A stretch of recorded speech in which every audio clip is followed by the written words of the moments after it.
സഹോദരന്മാരെ, സഹോദരിമാരെ, സർവശക്തനായ അല്ലാഹുവിന്റെ നിയമങ്ങളും നിർദ്ദേശങ്ങളും ജീവിതത്തിന്റെ എല്ലാ സമയങ്ങളിലും എല്ലാ സന്ദർഭങ്ങളിലും കൃത്യമായി കാത്തു സൂക്ഷിക്കണം എന്ന് ഓർമ്മപ്പെടുത്തുകയാണ്.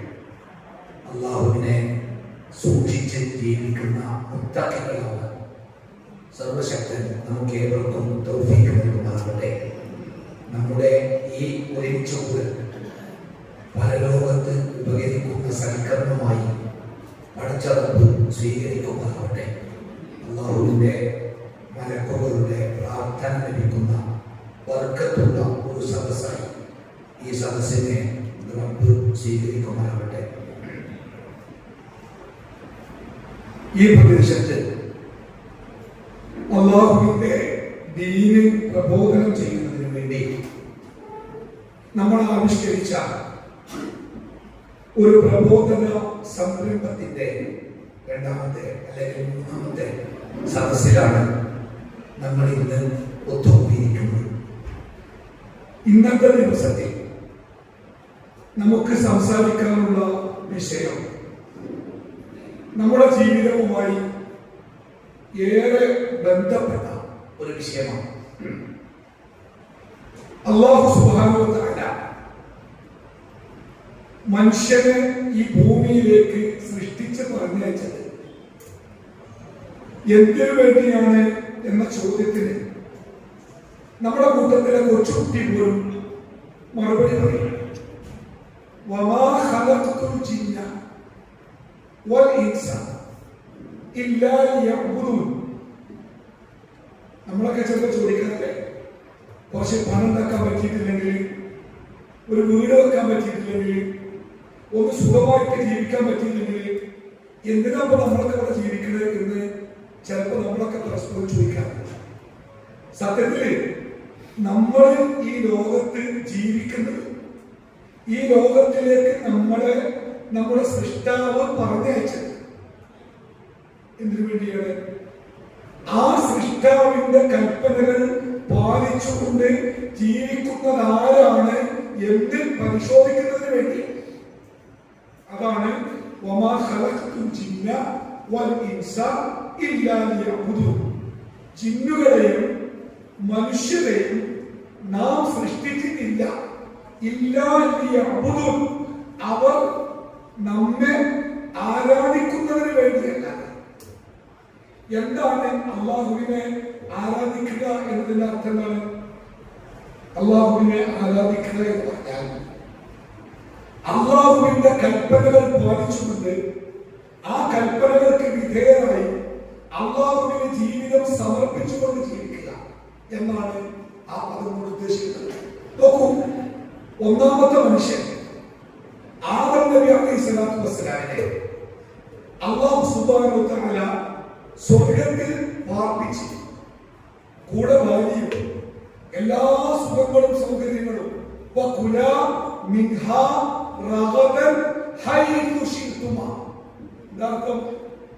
നിങ്ങൾ ഈ സ്വർഗത്തിൽ എമ്പാടും കണക്കില്ലാത്ത വിധം തിന്ന് കുടിച്ച് ആസ്വാദിച്ച് ജീവിച്ചു കൊടുക്കാൻ.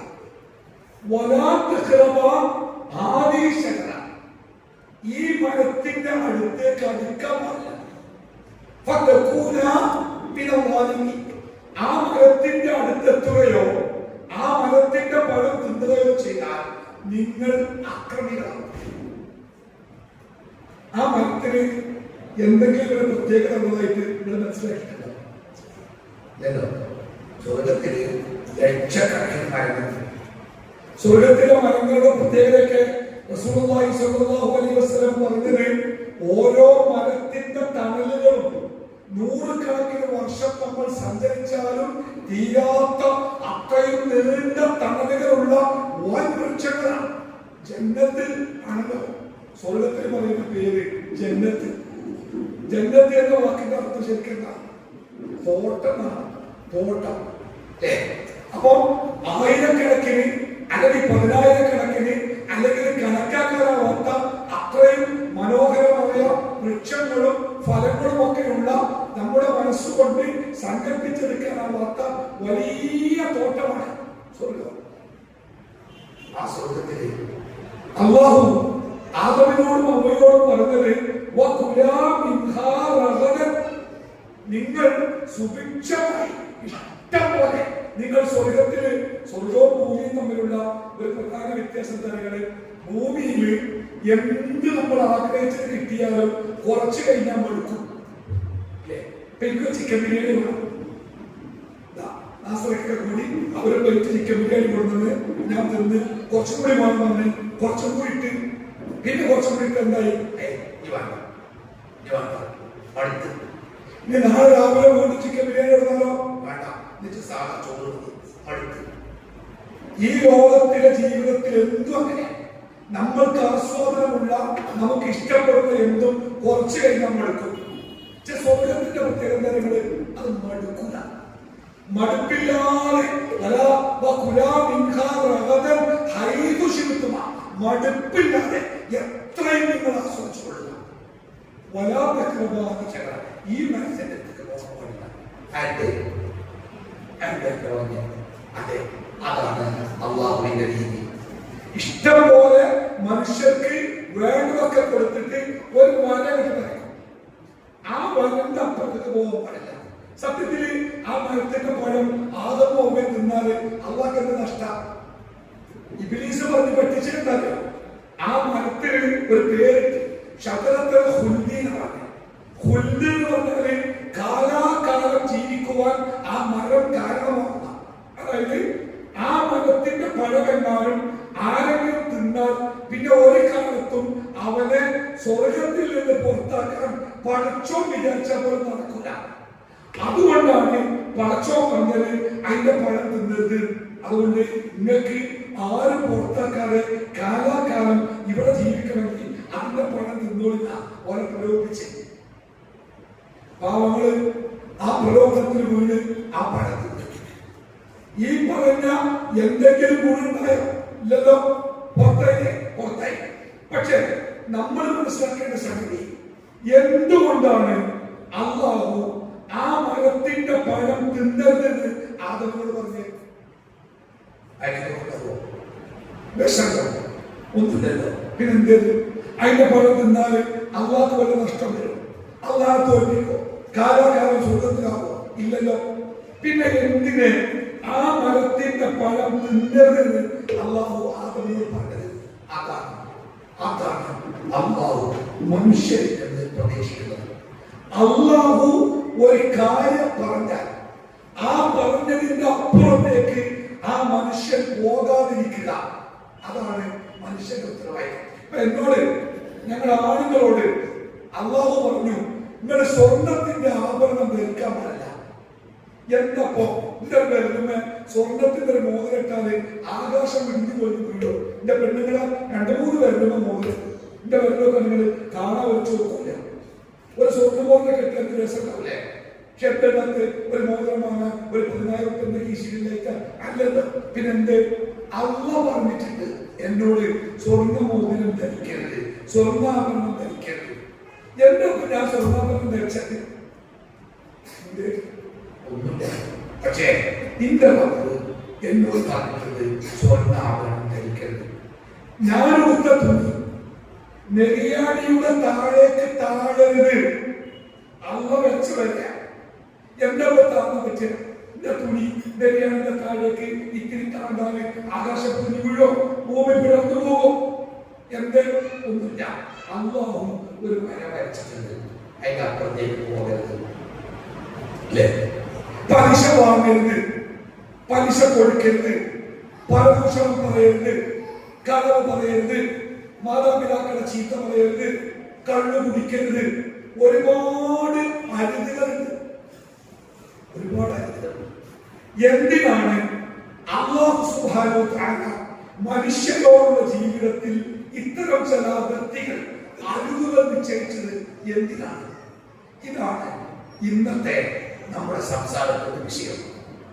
അല്ലാഹു സുബ്ഹാനഹു വ തആല ഈ കാര്യങ്ങൾ പറയാൻ എനിക്കും കേൾക്കാൻ നിങ്ങൾക്കും ജീവിതത്തിൽ പകർത്താൻ നമുക്ക് എല്ലാവർക്കും അല്ലാഹു തആല തൗഫീഖ് നൽകുമാറാകട്ടെ. പലപ്പോഴും നമ്മളൊക്കെ ഒരു പ്രസംഗമൊക്കെ തുടങ്ങുമ്പോൾ നമ്മുടെ ഒരു സാധാരണ പറയുന്ന ഒരു വാക്കുണ്ടല്ലോ, അള്ളാഹുവിന്റെ വിധി വിലക്കുകൾ സൂക്ഷിച്ചു ജീവിക്കണമെന്ന് ഓരോരുത്തരെയും ഉണർത്തുന്നു. എന്താ വിധി വിലക്കുകൾ എന്ന് പറഞ്ഞാല് അത് രണ്ടും ചേർത്ത് പറയുന്നത് എന്താണ്? വിധി എന്ന് പറഞ്ഞാൽ ഇന്ന ഇന്ന കാര്യങ്ങൾ നിങ്ങൾ ചെയ്യണം, ഇന്ന ഇന്ന കാര്യങ്ങൾ നിങ്ങൾ ചെയ്യണം. നിസ്കരിക്കണം, നോമ്പ് നോൽക്കണം, സക്കാത്ത് കൊടുക്കണം, മാതാപിതാക്കളെ അനുസരിക്കണം, പാവങ്ങളെ സഹായിക്കണം, ഖുർആൻ ഓതണം, ചെയ്യണം. അതാണ് വിധി. വിലക്കുകൾ പറഞ്ഞല്ലോ, വിലക്കുകൾ എന്ന് പറഞ്ഞാൽ ഇന്ന ഇന്ന കാര്യങ്ങൾ ചെയ്യരുത്, പലിശ വാങ്ങരുത്, കൊടുക്കരുത്, കളവ് പറയരുത്, പരദൂഷണം പറയരുത്, പരിഹസിക്കരുത്, ഹറാമുകൾ കാണരുത്, ഹറാമുകൾ കേൾക്കരുത്, ഹറാമുകൾ പറയരുത്, ഹറാമുകൾ സമ്പാദിക്കരുത്, ഹറാമുകൾ ചെലവഴിക്കരുത്, അരുത് എന്ന് പറഞ്ഞ കാര്യങ്ങൾ. അതാണ് വിലക്കുകൾ. നമ്മളെ സംബന്ധിച്ച് ഒരു മുസ്ലിമായ മനുഷ്യന്റെ ബാധ്യത അള്ളാഹുവിന്റെ വിധികൾ ജീവിതത്തിൽ പാലിക്കണം, അള്ളാഹുവിന്റെ വിലക്കുകൾ ജീവിതത്തിൽ പാലിക്കണം. അങ്ങനെ ഒരാൾ ജീവിക്കുമ്പോൾ അയാൾക്ക് പറയുന്ന പേരാണ് മുത്തഖി, തഖ്വയുള്ളവൻ. നമ്മളൊക്കെ പ്രാർത്ഥിക്കാറുണ്ട്, പടച്ചോനെ ഞങ്ങളെ മുത്തഖികളുടെ കൂട്ടത്തിലാക്കണേ എന്ന് നമ്മളൊക്കെ പ്രാർത്ഥിക്കാറുണ്ട്. എന്താണ് തഖ്വ പറഞ്ഞാൽ?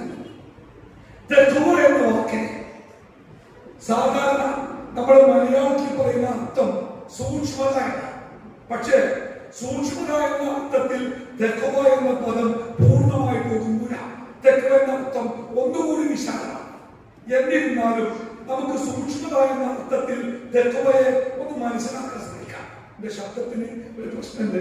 2-3 ദിവസമായിട്ട് ഇങ്ങനെ തുടർച്ചയായ പരിപാടികളിൽ ഏർപ്പെടായ ഒരു പ്രശ്നമാണ്. എന്നാൽ കാര്യങ്ങൾ പറയാം, ഈ ശബ്ദം മതിയല്ലോ, വലിയ ആകർഷണം ഉണ്ടാവില്ലെന്നുള്ളൂ. കാര്യം ഞാൻ പറഞ്ഞുതരാം. നമ്മുടെ ജീവിതത്തിൽ 2 തരത്തിലുള്ള സൂക്ഷ്മതയുണ്ട്. ഒന്ന്, നമ്മൾ വളരെ വീതി കുറഞ്ഞ ഒരു ഇടവഴിയിലൂടെ സഞ്ചരിക്കാൻ. വീതി കുറഞ്ഞ വഴി, പാമ്പുണ്ടാവാം, തേളുണ്ടാവാം, കലമറുണ്ടാവാം, എല്ലാം ഉണ്ടാവാം. ആ വഴിയിലൂടെ നമ്മൾ ഒരു രാത്രി വെളിച്ചമില്ലാതെ സഞ്ചരിക്കുന്നത് നിങ്ങളുടെ മനസ്സുകൊണ്ട് ആലോചിച്ച് ശ്രദ്ധിച്ചു നോക്കി, ശരി വട്ടം പിടിച്ച് ഓരോ ശബ്ദത്തെയും നമ്മൾ സ്വീകരിച്ച് ശരിക്കും നോക്കിയിട്ട് നമ്മൾ ആ വഴിയിലൂടെ നടക്കുള്ളൂ. ഒരു 50 മീറ്റർ നടന്ന് തീരുമ്പോഴേക്ക് നമ്മൾ വേർത്തിട്ടുണ്ടാവും, നമ്മുടെ ശ്വാസോച്ഛ്വാസം കൂടിയിട്ടുണ്ടാവും, നമ്മുടെ ഹൃദയത്തിന്റെ മിടിപ്പ് കൂടിയിട്ടുണ്ടാവും. എന്താ കാരണം? പേടിച്ച് പേടിച്ച് പേടിച്ച് അല്ലേ? ഒരു കാലെടുത്ത് വെക്കുമ്പോ ഒരു ചെറിയ ഒരു വടിയുടെ കഷ്ണം കണ്ടവരെ അത് പാമ്പാവോ എന്ന് പേടിച്ച് വളരെ സൂക്ഷിച്ച നമ്മൾ മുന്നോട്ട് സഞ്ചരിച്ച്. അതുകൊണ്ടാണ് വേണ്ടത്, കിടച്ചത്, നമ്മളെ ക്ഷീണിച്ചതൊക്കെ അതുകൊണ്ടാണ്. ഒരപകടം നമുക്ക് വരാതിരിക്കാൻ സൂക്ഷ്മതയോടുകൂടി നമ്മൾ സഞ്ചരിച്ചു. ഇനി രണ്ടാമത്തെ സൂക്ഷ്മത, ഒരു പാത്രത്തില് നമ്മുടെ കയ്യില് ഒരു കപ്പുണ്ട്. ആ കപ്പ് നിറയെ വെളിച്ചെണ്ണ അല്ലെങ്കിൽ പാല, വെള്ളം, അത് ചിന്താതിരിക്കാൻ വേണ്ടി ആ കപ്പുമായിട്ട് നമ്മൾ യാത്ര ചെയ്യുമ്പോ ഓരോ കാലടി വെക്കുമ്പോഴും എത്ര സൂക്ഷിച്ചാ നമ്മുടെ കാലിങ്ങനെ വെക്കലേ? വളരെ കരുതി പതുക്കെ അനങ്ങാതെ ശ്രദ്ധയോടെ ഓരോ കാൽ വെച്ച് നൽകും. അതൊന്നും സൂക്ഷ്മതയാണ്. ആദ്യത്തെ സൂക്ഷ്മത, പുറത്ത് നിന്ന് ഒരപകടം നമുക്ക് വന്നു വറ്റാതിരിക്കാൻ നമ്മൾ സൂക്ഷിച്ചുകൊണ്ട് സഞ്ചരിക്കുന്നു. രണ്ടാമത്തെ സൂക്ഷ്മത, നമ്മുടെ കയ്യിലുള്ള ഒരു വസ്തു നഷ്ടപ്പെടാതിരിക്കാൻ നമ്മൾ സൂക്ഷ്മതയോടുകൂടി സഞ്ചരിക്കുന്നു. ഈ സൂക്ഷ്മതയാണ് തഖ്വ. ഒന്ന്, നമ്മൾ ജനിച്ചു വീണപ്പോഴേ, ഈ ഭൂമിയിൽ പിറന്നപ്പോഴേ അള്ളാഹു നമുക്ക് തന്ന വലിയ സമ്മാനമാണ് സ്വർഗം. നമ്മൾ ഈ ഭൂമിയിൽ ജനിച്ചു വീണപ്പോ സ്വർഗത്തിന്റെ അവകാശികളായിട്ടാണ് ജനിച്ചു വീണത്. ആ ചെറുപ്പത്തിൽ നമ്മൾ മരിച്ചിരുന്നെങ്കിൽ ഈ പെടാവോടൊന്നുമില്ല, നമ്മൾ സ്വർഗത്തിലേക്കാണ്. ആ സ്വർഗം അള്ളാഹു നമുക്ക് തന്ന, നിഷ്കളങ്കമായി തന്ന ആ സ്വർഗം നഷ്ടപ്പെടാതിരിക്കാൻ ഈ ജീവിതത്തിൽ നമ്മൾ സൂക്ഷ്മത പാലിക്കണം. ഒന്ന്. രണ്ട്, ഭീകരമായ നരകം നമ്മളെ കാത്തിരിക്കുന്നുണ്ട്. ആ നരകത്തിലേക്ക് നമ്മൾ ചെന്ന് ചാടാതിരിക്കാൻ, ആ നരകത്തിലേക്ക് നമ്മളെ എത്തിക്കുന്ന ഒരു പ്രവൃത്തിയും നമ്മുടെ ജീവിതത്തിൽ ഉണ്ടാവാതിരിക്കാൻ ജാഗ്രതയോടെ സൂക്ഷ്മതയോടെ നമ്മൾ ജീവിക്കണം. ഞാൻ പറഞ്ഞു വന്നത്, നമ്മുടെ ജീവിതത്തിൽ രണ്ട് തരത്തിലുള്ള സൂക്ഷ്മതയുണ്ട്. ഒന്ന്, നമ്മുടെ സ്വർഗം നഷ്ടപ്പെടാതിരിക്കാനുള്ള സൂക്ഷ്മത. രണ്ടാമത്തേത്, നരകത്തിലേക്ക് നമ്മൾ ചെന്നു ചേരാതിരിക്കാൻ വേണ്ടിയുള്ള സൂക്ഷ്മത. ഈ രണ്ട് സൂക്ഷ്മതയും നമ്മുടെ ജീവിതത്തിൽ ഒത്തുചേരുമ്പോഴാണ് സത്യത്തിൽ നമ്മൾ തെക്കുവയുള്ള, അള്ളാഹുവിനെ സൂക്ഷിക്കുന്ന മുത്തഖിയായ ഒരു മനുഷ്യനായിട്ട് മാറുക. ഇവിടെ പ്രധാനപ്പെട്ട പ്രശ്നം എന്താണ്? നമ്മുടെ ഒരു പ്രശ്നം, ഞാൻ ഇന്ന് ഒരു പ്രസംഗത്തെക്കാളേറെ ചില കാര്യങ്ങൾ സംസാരിക്കുക. നമ്മുടെയൊക്കെ പ്രധാനപ്പെട്ട പ്രശ്നം എന്താണ്? അല്ലാഹു സുബ്ഹാനഹു വ തആല ചെയ്യണം എന്ന് നമ്മളോട് കൽപ്പിച്ച കുറെ കാര്യങ്ങളുണ്ടല്ലോ. നിസ്കരിക്കണം, നോമ്പ് നോക്കണം, സക്കാത്ത് കൊടുക്കണം, ഖുർആൻ ഓതണം, പാവങ്ങളെ സഹായിക്കണം, പാപ്പനെ മണി നോക്കണം. അങ്ങനെ ചെയ്യണമെന്ന് അല്ലാഹു നമ്മളോട് കൽപ്പിച്ച ഒരുപാട് കാര്യങ്ങളുണ്ട്. ആ കാര്യങ്ങൾ അൽഹംദുലില്ലാഹ് നമ്മളൊക്കെ ഒട്ടുമിക്ക ആളുകളും വലിയ കുഴപ്പമില്ലാതെ പൂർണ്ണമായിട്ടല്ലെങ്കിലും ഒരു പരിധി വരെ നമ്മളൊക്കെ ചെയ്യാറുണ്ട്. ഈ ഇരിക്കുന്ന ആൾക്കാരൊക്കെ നിസ്കരിക്കുന്ന ആൾക്കാരാണ്. ഈ ഇരിക്കുന്ന ആൾക്കാരൊക്കെ നോമ്പ് നോക്കുന്ന ആൾക്കാരാണ്. ഈ ഇരിക്കുന്ന ആൾക്കാരൊക്കെ കുടുംബമായിട്ട് ജീവിക്കുന്ന ആൾക്കാരാണ്. ഈ ഇരിക്കുന്ന ആളുകളൊക്കെ പാവങ്ങളെ സഹായിക്കുന്ന ആൾക്കാരാണ്. നിങ്ങളെ കണ്ടാറിയ അല്ലെങ്കിൽ എന്നിട്ട് കയറി വരുമല്ലോ. പക്ഷേ നമ്മുടെ ഏറ്റവും വലിയ അപകടം എന്താ പറയുന്നത്? നമ്മുടെ അപകടം എന്ന് പറഞ്ഞാല് അല്ലാഹു തആല ചെയ്യരുത് എന്ന് പറഞ്ഞ കാര്യങ്ങളുണ്ടല്ലോ. ആ കാര്യങ്ങള് അത് ഒഴിവാക്കാൻ നമുക്ക് പറ്റുന്നില്ല. കളവ് പറയരുത്, അത് തെറ്റാണ് നമുക്കറിയാം. പക്ഷെ കളവ് നമ്മൾ നിർബാധം പറഞ്ഞു പോകും. പരദൂഷണം പറയരുത് നമുക്കറിയാം, കുറ്റാണെന്നറിയാം. അതിന്റെ കുറ്റത്തിന്റെ വലിപ്പം എത്രയെന്ന് അറിയാം. എന്നാലും രണ്ടാൾ കൂടിയാൽ നമ്മുടെ സംസാരം പള്ളിന്റെ ഉള്ളിലാണെങ്കിൽ പോലും രണ്ടാൾ കൂടി ഇരുന്നാല് മൂന്നാമത്തെ ആളെ പറ്റിയേക്കാൾ നമ്മൾ സംസാരിക്കുക പരദൂഷണം.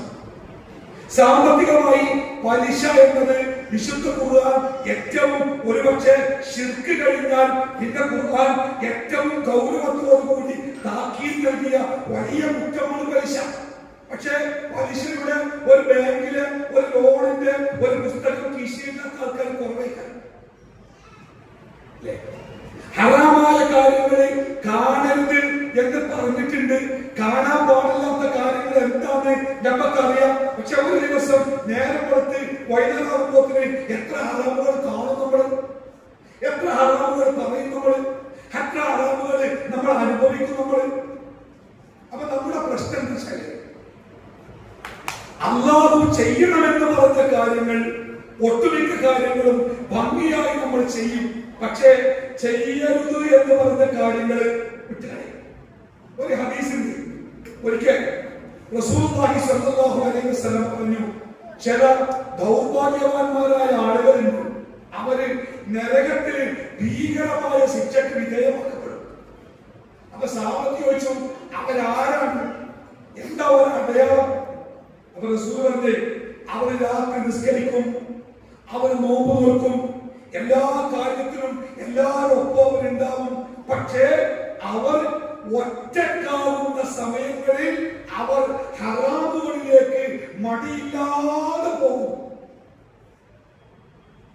ആരും കാണാനില്ലെങ്കിൽ, ആരും അറിയാനില്ലെങ്കിൽ, പരിചയക്കാരാരുണ്ടെങ്കിൽ ഒരു സിഗരറ്റ് കത്തിച്ച നേരത്തെ നോക്കും. ആരെങ്കിലുണ്ടോ? ഇരുവിശാല പള്ളിയിൽ അല്ലെങ്കിൽ കഞ്ചിക്കോട് പള്ളിയിൽ ആരുമില്ല. ഒരു മൊബൈലിൽ ഒരു വേണ്ടാത്തത് കാണുമ്പോൾ നോക്കും. ആരാരും കാണുന്നുണ്ടോ? നോക്കുന്നില്ല. ഒറ്റക്കായിരിക്കുമ്പോൾ മടിയില്ലാതെ തിന്മയിലേക്ക് പോവുക എന്നത് നരകത്തിന്റെ വിറകാകുന്നവരുടെ പ്രധാനപ്പെട്ട അടയാളമാണെന്ന് റസൂലുള്ളാഹി സ്വല്ലല്ലാഹു അലൈഹി വസല്ലം നമുക്ക് താക്കീത് നൽകുകയാണ്. അതുകൊണ്ട് എന്റെ പ്രിയപ്പെട്ട സഹോദരി സഹോദരന്മാരെ, മുസ്ലിമായി ഞാനൊരു മുസ്ലിമാണ് എന്ന് പ്രഖ്യാപിക്കുകയും മുസ്ലിമായിട്ട് ജീവിക്കാൻ ആഗ്രഹിക്കുകയും ചെയ്യുന്നവരാണ് നമ്മളെങ്കിൽ സത്യമായിട്ടും നമ്മുടെ ജീവിതത്തിൽ ഏറ്റവും സൂക്ഷ്മതയോടുകൂടി നമ്മൾ കാണേണ്ടത് ഈ തെറ്റുകൾ അല്ലാഹു തആല ഒരിക്കലും നമ്മുടെ ജീവിതത്തിൽ ഉണ്ടാവരുതെന്ന് പറഞ്ഞ ഈ തെറ്റുകൾ നമ്മുടെ ജീവിതത്തിൽ നിസ്സാരവൽക്കരിക്കാതിരിക്കുക. അറബിയില് ഒരു കവിതാ ശകലമുണ്ട്, ഞാൻ അർത്ഥം മാത്രം പറയാം. ഒരിക്കലും നിങ്ങൾ തെറ്റുകളെ ചെറുതായി കാണരുത്. അതെന്താ? ഒരു വട്ടല്ലേ, ഒരിക്കലല്ലേ, ഒരാളോടല്ലേ. എത്രമാനം ആൾക്കാർ ചെയ്യുന്നുണ്ട്, ഓര് ചെയ്യുന്നുണ്ട്, ബലി ചെയ്യുന്നുണ്ട്. ഞാൻ ആദ്യമല്ലേ. നിങ്ങൾ ഒരിക്കലും തെറ്റുകളെ ചെറുതായി കാണരുത്. കാരണം ഒരു പർവ്വതം സൃഷ്ടിക്കപ്പെട്ടിരിക്കുന്നത് എന്തുകൊണ്ടാണ്? ചെറിയ മണൽ തരികൾ കൊണ്ടാണ് ഒരു പർവ്വതം സൃഷ്ടിക്കപ്പെട്ടിരിക്കുന്നത്. എന്ന് പറഞ്ഞാൽ ചെറിയ തെറ്റ് അതിങ്ങനെ ആവർത്തിച്ച് അതിന്റെ ഒരു വലിയ തെറ്റിന്റെ പർവ്വതമായി മാറും. അതുകൊണ്ട് ഒരു ചെറിയ തെറ്റ് പോലും ജീവിതത്തിൽ വരാതിരിക്കാൻ നിങ്ങൾ ശ്രദ്ധയോടുകൂടിയിരിക്കണം. അപ്പോ എന്റെ പ്രിയപ്പെട്ടവരോട് എനിക്ക് പറയാനുള്ള ഒന്നാമത്തെ കാര്യം, ഒരു തെറ്റിനെയും നിസ്സാരവൽക്കരിക്കരുത്. രണ്ട് കാരണത്താൽ. ഒന്ന്, നമ്മൾ പലപ്പോഴും തെറ്റ് ചെയ്യുന്നത് ലാഭത്തിന് വേണ്ടിയോ നേട്ടത്തിന് വേണ്ടിയോ സുഖത്തിന് വേണ്ടിയോ സന്തോഷത്തിന് വേണ്ടിയോ ആവാം. ചിലപ്പോ ലാഭം കിട്ടാൻ വേണ്ടി കച്ചവടത്തിലൊക്കെ കളവ് പറയും. ചിലപ്പോ എന്തെങ്കിലും സുഖം കിട്ടാൻ വേണ്ടി തമാശക്ക് ആൾക്കാരുടെ ആളാവാൻ വേണ്ടി, ചിലപ്പോ എന്തെങ്കിലുമൊക്കെ അനുഭൂതികൾ ഉണ്ടാവാൻ വേണ്ടി, ഇങ്ങനെ ചില കാര്യങ്ങൾക്കാണ് നമ്മൾ ഈ വേണ്ടെന്ന് പറഞ്ഞ കാര്യങ്ങൾ ചെയ്യാറുള്ളത്. ഒരു കാര്യം മനസ്സിലാക്കാൻ, അല്ലാഹു സുബ്ഹാനഹു വ തആല ഒരു കാര്യം നമ്മളോട് വേണ്ട എന്ന് പറഞ്ഞിട്ടുണ്ടെങ്കിൽ ആ കാര്യത്തിൽ ഒരു നന്മയും നമുക്കില്ല. സ്വർഗത്തിൽ വിലക്കപ്പെട്ട പഴം തീറ്റാൻ വേണ്ടി ഇബ്ലീസ് ആദമിനെ എങ്ങനെ പ്രേരിപ്പിച്ച്, ആ മരത്തിന്റെ പഴം തിന്നാലേ കാലാകാലം സ്വർഗത്തിൽ ജീവിക്കട്ടോ.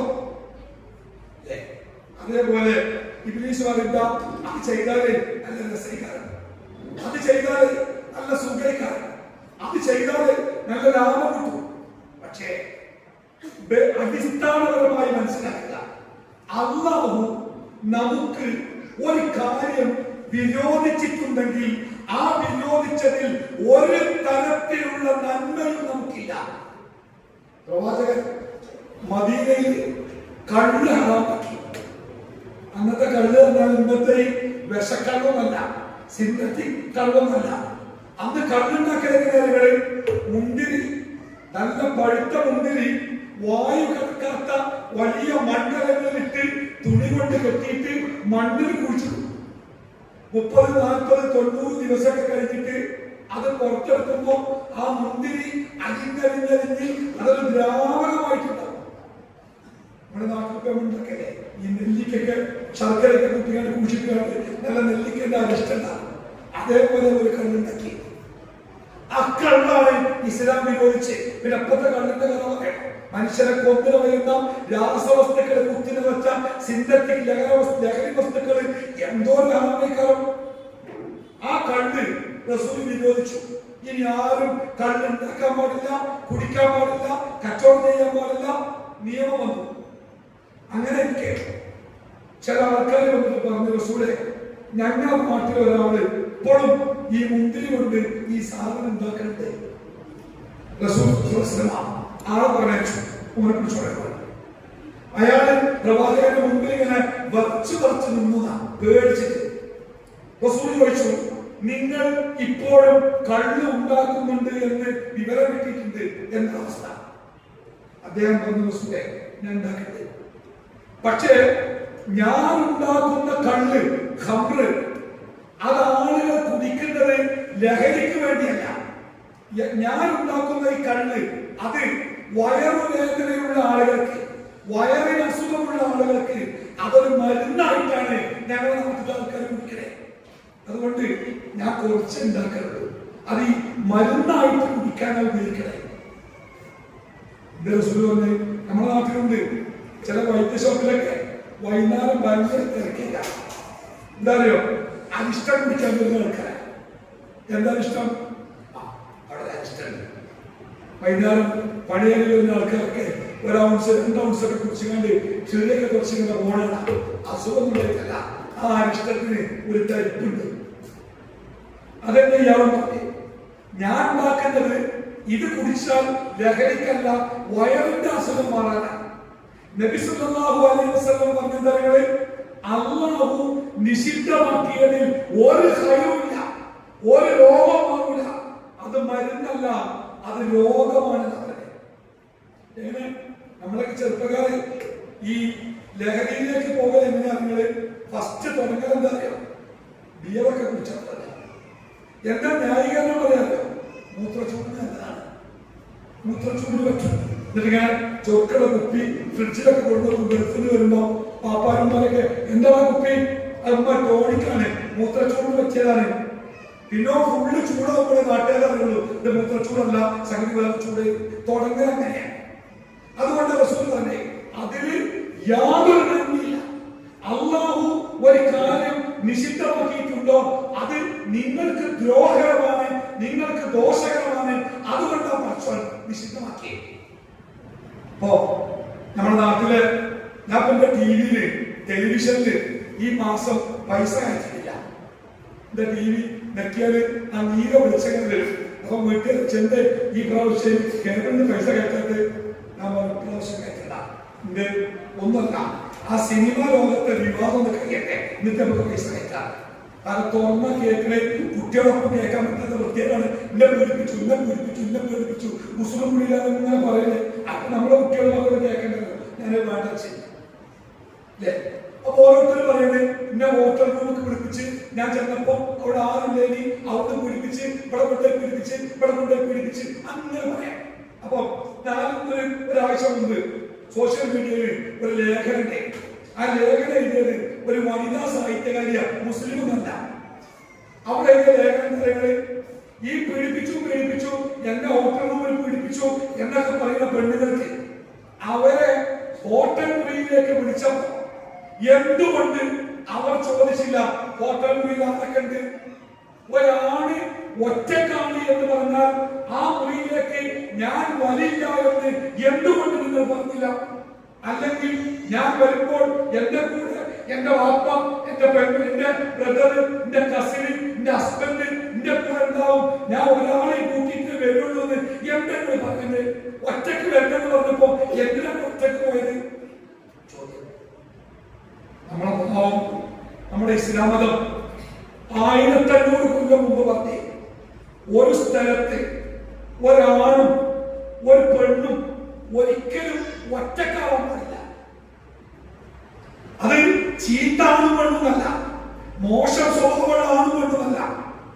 2 ആഴ്ച മുമ്പ് കൗൺസിലിംഗുമായി ബന്ധപ്പെട്ട് ഒരു ഉമ്മ മകളെ കൊണ്ട് വന്നത് ആ മകൻ ഒരു വേണ്ടാത്ത പ്രവൃത്തിയിൽ ഏർപ്പെട്ടിട്ടുണ്ട്. ആ കുടുംബം ആകപ്പാടെ വല്ലാത്ത മാനസിക പ്രയാസത്തിലാണ്. അപ്പൊ ഞാൻ ആ ഉമ്മയോട് ചോദിച്ചു, എന്താണ് എങ്ങനെയാണ് സംഭവിച്ചത്? ഉമ്മ കരഞ്ഞുകൊണ്ട് പറഞ്ഞേ, എന്റെ കുട്ടിന്റെ കൂടെ അയൽപക്കത്ത് പാർക്കുന്ന ആൺകുട്ടി, ഓന്റെ വാപ്പിയും നീ കുട്ടിന്റെ വാപ്പിയും ഒരുമിച്ച് ജോലി ചെയ്യുക, ജ്യേഷ്ഠാനന്ദമാരെ പോലെ കൊല്ലങ്ങളായിട്ട് ഞങ്ങൾ അത്രയും അടുത്ത കുടുംബ.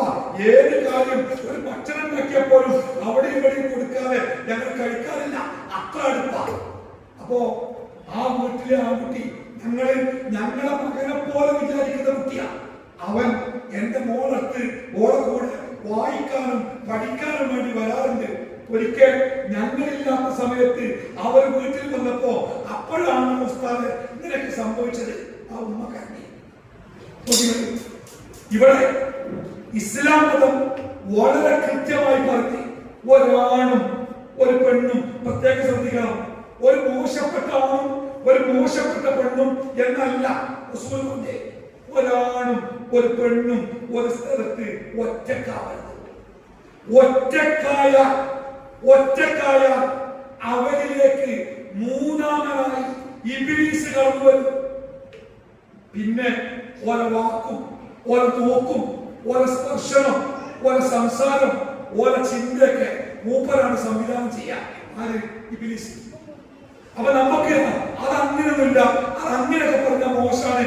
എന്താപ്പോ ഒരൊപ്പം പഠിക്കണല്ലേ, ഒപ്പം ജോലി ചെയ്യണല്ലേ, കുടുംബക്കാരല്ലേ, അമ്മൂന്റെ മകനല്ലേ, എളാപ്പാന്റെ മകനല്ലേ, ആങ്ങളുടെ പോലല്ലേ. റസൂലുള്ളാഹി സ്വല്ലല്ലാഹു അലൈഹി വസല്ലമയുടെ അവസാനത്തെ ഹജ്ജ് പ്രവാചകൻ എല്ലാവരോടും കണ്ണീരോടുകൂടി യാത്ര പറഞ്ഞു.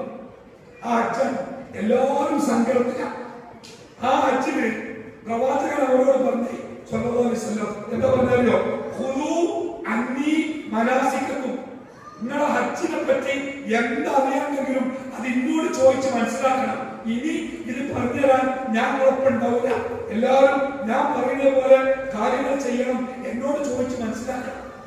എന്നിട്ട് പ്രവാചകൻ ഒരു ഒട്ടകപ്പുറത്ത്, റസൂൽ മാത്രമല്ല റസൂലിന്റെ തൊട്ട് പിന്നിൽ ഒരു ചെറുപ്പക്കാരനും ഒരു രണ്ടാളും ഒരു ഒട്ടകപ്പുറത്ത് ഇങ്ങനെ ഹജ്ജില് ഹാജിമാര് പാർക്കുന്ന മിനായിലെ ടെന്റുകൾക്കിടയിലൂടെ സഞ്ചരിക്കുക. ഈ ചെറുപ്പക്കാരൻ ആരെങ്കിലും അല്ല, സ്വഹാബിയാണ്. സ്വഹാബി.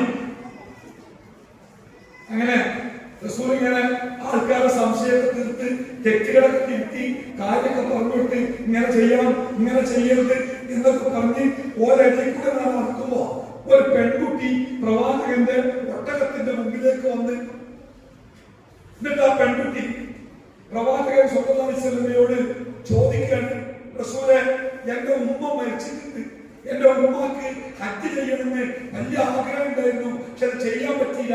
അതിന്റെ മുമ്പ് എന്റെ ഉമ്മ മരിച്ചു പോയിട്ടുണ്ട്. എനിക്ക് എന്റെ ഉമ്മക്ക് വേണ്ടി ഒരു ഹജ്ജ് ചെയ്യാൻ പറ്റൂ.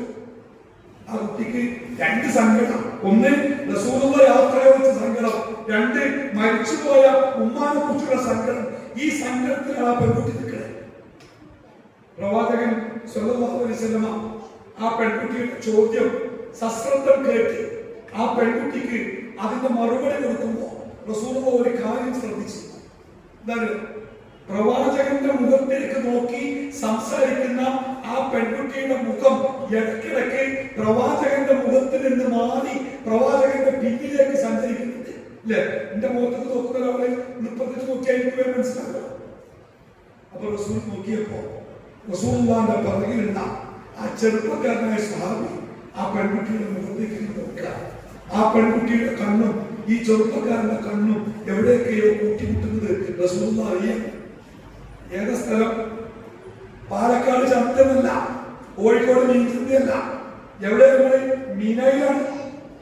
ഏതാ സമയം അറിയാം? ദുൽഹജ്ജ് മാസം 8, 9, 10, 11, 12 ഹജ്ജിന്റെ ദിവസം. ആരൊക്കെന്നറിയോ? അള്ളാഹുവിന്റെ റസൂലിന്റെ കൂടെ ആരാണെന്നറിയോ? സ്വഹാബാക്കളാണ്. അതിന് മേലുണ്ടോ നമ്മളെ മോന്റെ മകനും എളാപ്പാന്റെ മകനും ഒപ്പം പഠിച്ചതൊക്കെ? റസൂലുള്ളാഹി ഈ സ്വഹാബിന്റെ തല പുറത്തേക്ക് തിരിച്ചു എന്നിട്ട് ആ പെൺകുട്ടിക്ക് കാര്യങ്ങൾ പറഞ്ഞു കൊടുത്തിട്ട് പിന്നെ റസൂൽ തന്റെ പിന്നിലുള്ള ആ ചെറുപ്പക്കാരനോട് പറയണേ, നിങ്ങളുടെ രണ്ടുപേരുടെയും കണ്ണുകൾക്കിടയിൽ ഞാൻ പിശാചിനെ കണ്ടു. എന്തിനാണ് ഈ റസൂലുള്ളാഹി സ്വല്ലല്ലാഹു അലൈഹി വസല്ലം ഒരു കാര്യം പറയുന്നത്?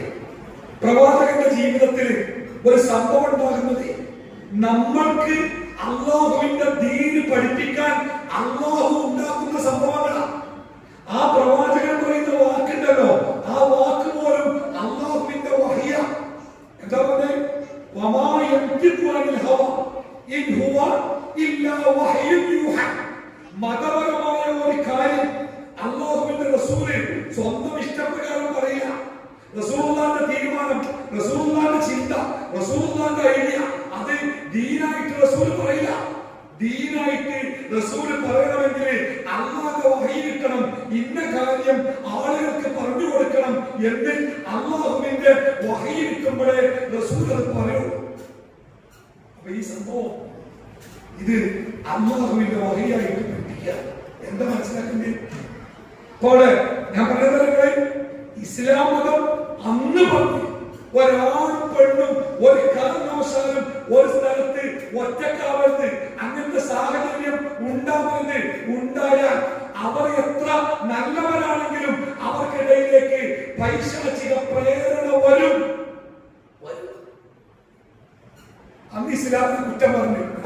രണ്ടാണെന്നാവുന്നതിന് എന്താ പറയുക? ഒരാണും പെണ്ണും ഒരുമിച്ചിരുന്നാല് ആകാശം പൊളിഞ്ഞിടോ, ഒരാണും പെണ്ണും കെട്ടിപ്പിടിച്ചാല് ഭൂമി ഉരുണ്ടു വീഴോ, കടലിലെ വെള്ളം വറ്റോ, സൂര്യൻ കെട്ടുപോകോ, എന്തൊക്കെ ചോദിച്ചിട്ട് എന്താ പറയുന്നത്? എന്തിനാ ഒറ്റക്കാര്? ഒരാളെ കൂട്ടിക്കൂടോ, ഒരാളും ഇല്ലാത്ത ഇതല്ലേ ഇസ്ലാം എന്ന് പറഞ്ഞാല്.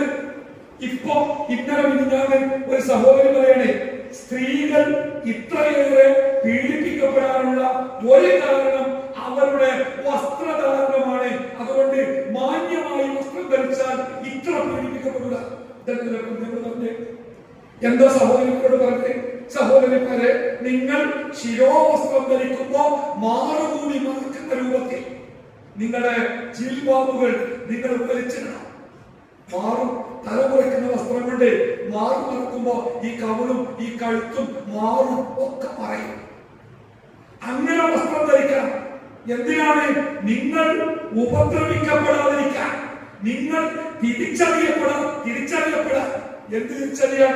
ഞാന് നിങ്ങളെ തോന്നിയാസത്തിനെ പറ്റിയ ആളല്ല, ഞാൻ അത് ഇഷ്ടപ്പെടുന്ന ആളുമല്ല, ഞാൻ മാന്യമായി ജീവിക്കുന്ന ഒരു സ്ത്രീയാണ് എന്ന് തിരിച്ചറിയാൻ വേണ്ടി നിങ്ങൾ നല്ല വസ്ത്രം ധരിക്കണം. ഒരു കൽപ്പന. രണ്ടാമത്തെ കൽപ്പന എന്താ പറയുക? നിങ്ങളുടെ സൗന്ദര്യത്തെ അമിതമായി ആ സൗന്ദര്യം പ്രകടിപ്പിക്കരുത്. അത് രണ്ടുമാണ്. ഒന്നര ഞാൻ ആ ലേഖനം വായിച്ചത് മാന്യമായ വസ്ത്രം ധരിക്കണം, എന്നാൽ ഒരു സ്ത്രീ പീഡിപ്പിക്കപ്പെടില്ല. വെളിപാട് രസധാരങ്ങള് ഒരു കാലത്ത് ഇസ്ലാമിന്റെ നിയമങ്ങളെ പുച്ഛിച്ചിരുന്ന, പരിഹസിച്ചിരുന്ന ആളുകൾ പലരും ഇന്ന് ഇസ്ലാമിന്റെ നിയമങ്ങളെ അത്ഭുതത്തോടുകൂടി നോക്കി കാണുന്നുണ്ട്. മതപ്രബോധനത്തിന് പറ്റിയ കാലം. കാരണം തൊട്ട് മുമ്പ് ഒറ്റ കൊല്ലം മുമ്പ് വരെ മനുഷ്യന്മാര് ഭയങ്കര അഹങ്കാരികളായി. മനുഷ്യൻ എല്ലാ അറിവും നേടി ശാസ്ത്രീയമായി ഒരുപാട് വളർന്ന് സാങ്കേതികമായി ഒരുപാട് കണ്ടുപിടിച്ച്. നിങ്ങൾ ഈ ക്ലോണിങ്ങിന് കേട്ടില്ലേ? പണ്ട് ക്ലോണിങ് എന്തായിരുന്നു? ക്ലോണിങ് ഒരു ജീവകോശത്തിൽ നിന്ന് മനുഷ്യന് കൃത്രിമമായി ജീവനുള്ള വസ്തുക്കളെ ഉൽപ്പാദിപ്പിച്ചെടുക്കാനുള്ള കഴിവ് മനുഷ്യൻ നേടി. അതിന്റെ ആകത്തുക ഒരാള് ആടുകുട്ടിനെ, ഡോളി എന്നു പേരുള്ള ഒരാട്ടിൻകുട്ടിയെ മനുഷ്യന്മാർ ഉണ്ടാക്കിയുമാണ് നമ്മളൊക്കെ പറ്റിച്ച്. ഞാൻ അന്ന് ഒരു പത്രത്തിൽ ഒരു ലേഖനം വായിച്ചു. എന്താ അറിയോ? കുറച്ചു കാലം കഴിഞ്ഞാല് ഇതിനുശേഷം കുറച്ചു കാലം കഴിഞ്ഞാല് ഒരു സ്ത്രീ പ്രസവിക്കേണ്ടി വരില്ല. സ്ത്രീകൾ പ്രസവിക്കണ്ട. കാരണം നമ്മൾ ഒരു ഫോട്ടോസ്റ്റാറ്റ് മെഷീൻ ഉണ്ടെങ്കിൽ അതിന്റെ മേലെ ഒരു കോപ്പി വെച്ചിട്ട് നെക്കിയിട്ട് 100 നെക്കി കൊടുത്താൽ 100 കോപ്പി ഇങ്ങനെ വരുന്ന പോലെ ഒരു പെണ്ണിന്റെ ഒരാണിന്റെ ശരീരത്തിലെ ഒരു കോശം ഇങ്ങനെ കൊണ്ടുപോയി വെച്ചിട്ട് ഒരു 4 കുട്ടികൾ ഇറക്കിയാൽ നമ്മളെ പോലത്തെ 4 കുട്ടികൾ ഹായ് പപ്പ എന്നൊക്കെ പറഞ്ഞ് ഇറങ്ങിയത് വരുന്നത്രേ. എന്തൊരു സുഖയില്ലേ? അങ്ങനെ ആവുന്ന പറഞ്ഞേ. എന്നിട്ടോ ഉണ്ടാക്കിയ ആടുകുട്ടിന്റെ പോലും അഡ്രസ് ഇല്ല. എന്റെ നാട്ടിലെ നിലമ്പൂർ അങ്ങാടിയിൽ വലിയ ഈ കെട്ടിടത്തോളം വലിപ്പമുള്ള ബോർഡ് വെച്ച് അന്ന് എന്താ ബോർഡ് നൽകുക? ഇനി ദൈവത്തിന് വിശ്രമിക്കാം, സൃഷ്ടിപ്പ് മനുഷ്യൻ ഏറ്റെടുത്തിരിക്കുന്നു. എന്തൊരു ചൊറുക്കുള്ള വാക്കല്ലേ! സാധാരണ എല്ലാ മതങ്ങളും ദൈവം വേണം എന്നതിന് കാരണം പറയുന്നത് സൃഷ്ടിപ്പ് ദൈവമാണ് ചെയ്യുന്നത്. അതുകൊണ്ട് ദൈവം വേണം. അപ്പൊ ബോർഡ് കാര്യങ്ങള് ഇനി ദൈവത്തിന്റെ ആവശ്യമില്ല, സൃഷ്ടിപ്പ് മനുഷ്യൻ ഏറ്റെടുത്തു, ഇനി ദൈവത്തിന് വിശ്രമിക്കാം. എന്നിട്ട് എന്ത് സൃഷ്ടിച്ച് ഇതുവരെ നിങ്ങള് ഒരു ഡോക്ടറോട് ചോദിക്കും, ഒരു മനുഷ്യന്റെ ശരീരം കൃത്രിമമായിട്ട് ഉണ്ടാക്കാൻ ഒരു പക്ഷേ ശാസ്ത്രത്തിന് സാധിക്കും.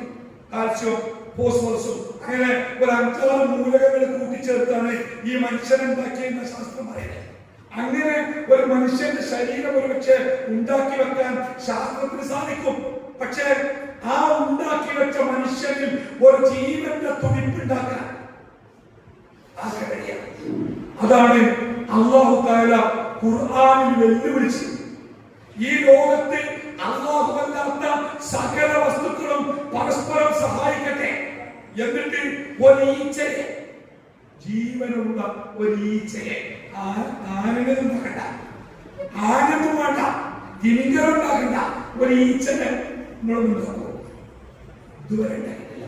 പക്ഷെ നമ്മളോട് ഈ ശാസ്ത്രത്തിന്റെ ആൾക്കാർ പറഞ്ഞ് മനുഷ്യ ഒരുപാട് വളർന്ന് ചക്രവാളത്തിന്റെ അപ്പുറത്തേക്ക് പോകാൻ, കിലോമീറ്ററുകൾക്ക് അപ്പുറം കാണാൻ, ആഴക്കടല് കാണാൻ, ചന്ദ്രനെ കാണാൻ, ചൊവ്വയെ കാണാൻ, സൂര്യനെ കാണാൻ, ആകാശഗംഗക്കപ്പുറം കോടിക്കണക്കിന് ഗോളങ്ങളെ കാണാൻ, പഠിക്കാൻ, അനുഭവിക്കാൻ മനുഷ്യൻ കഴിവ് നേടിയിരിക്കുന്നു. അതുകൊണ്ട് ചന്ദ്രനിലേക്ക് ടൂറ് മനുഷ്യൻ നേടി. ചന്ദ്രനിലേക്ക് ടൂർ കൊണ്ട് ചൊവ്വയില് ഭൂമി വിറ്റ് റിയൽ എസ്റ്റേറ്റ് കമ്പനി അമേരിക്കയിൽ ബോർഡ് വെച്ച് തുടങ്ങി. ആ ബോർഡ് സോഷ്യൽ മീഡിയയിൽ നേടി. അമേരിക്കയിലെ കമ്പനി ചൊവ്വയിൽ ഒരു വിൽക്കാൻ പോണ ഭൂമിന്റെ പരസ്യം. നമ്മൾ വിചാരിച്ച് ഇതൊക്കെ സത്യമാണ്. മനുഷ്യൻ എന്തോ ഭയങ്കരേക്കാണ്. ഒന്നാം സഹോദരന്മാര് 12 വീല് 12 ചക്രമുള്ള വലിയ ഒരു ലോറി അത് കാണാനുള്ള വ്യക്തി 2 മാസം കഴിഞ്ഞു. ഒരു മൊട്ട് സൂചിയല്ല, ഒരു മൊട്ട് സൂചിയല്ല. ഈ ഹാളിന്റെ ഉള്ളിൽ നിർത്തിയാൽ കൊള്ളൂല.